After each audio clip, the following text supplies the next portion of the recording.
Good morning everyone, good morning sir. This is my report. Module 4, Lesson 2, Ports and Connectors. A port is the point where a peripheral connects to a system unit to send or receive data.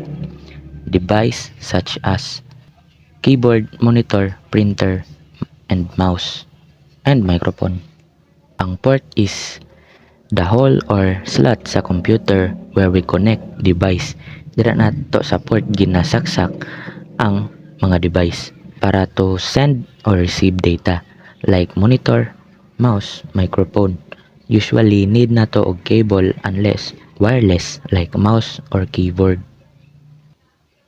The term jack is sometimes used for audio and video port. Kanang term nga jack ginagamit na siya sa audio and video. Example, headphone or headset jack.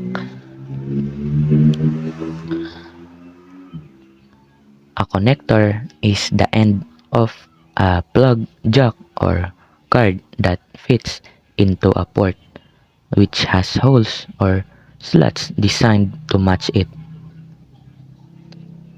So, syempre, dapat match man jud ni sila kay if dili sila match, dili pod sila mag-connect. Example, flash drive for USB port and internet cable for Ethernet port. Next is keeping your computer clean.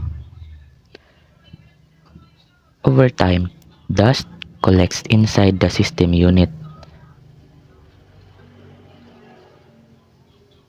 and can block airflow, causing overheating, corrosion, or even failure. So need jud i-maintenance or hinluan ang computer para dili siya magbara. Iwas siya sa taya or kalawang o iwas pod sa overheating. Example is parehara sa electric fan. Kung hugaw na ang ilalom, hinay na motuyok o pwede siya mag-overheat.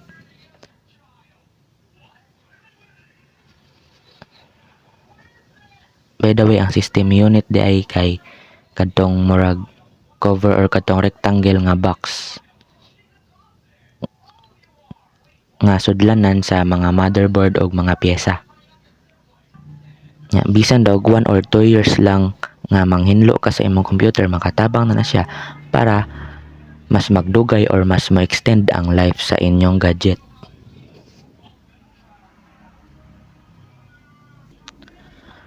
Before cleaning, turn off the computer, unplug it from the electrical outlet, and remove all cables from the port. Blow dust away from openings such as drive, slots, and ports, and vacuum the power supply fan on the back of the case. If you're not comfortable cleaning the system unit, a local computer company can do it for you. So bago nimo hinluan, i-turn off nimo, i-unplug nimo kay para syempre safety ka. Remove all the cables from the port. Blow dust away from openings. Huyo po nimo or mogamit ka tong murag blower nga ginagamit sa mga technician para paghuyop or para mapalid tong mga abog-abog sa imong system unit. If ever dili ka comfortable or nabalaka ka nga basig na kay maibot, mapindot or nay magkamali nya, imbis na naghinlo lang ka, maguba na noon, pwede ka mo adto sa mga yuhay or computer company nya, sila na bahala mo hinlo para sa imo. And then, when buying a personal computer, choose a processor based on how you plan to use the computer. So, mopalit ka computer, pilion nimo ang processor depende sa paggamit nimo. For example, nipalit ka og computer for editing, for online gaming, live stream.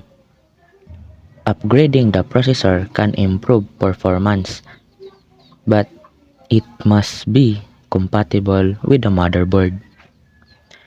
Replacing the processor is usually simple, while replacing a motherboard is more complicated. Ang pag-improve sa imong processor is helpful kayo. For example, from Intel i5 to Intel Core i9.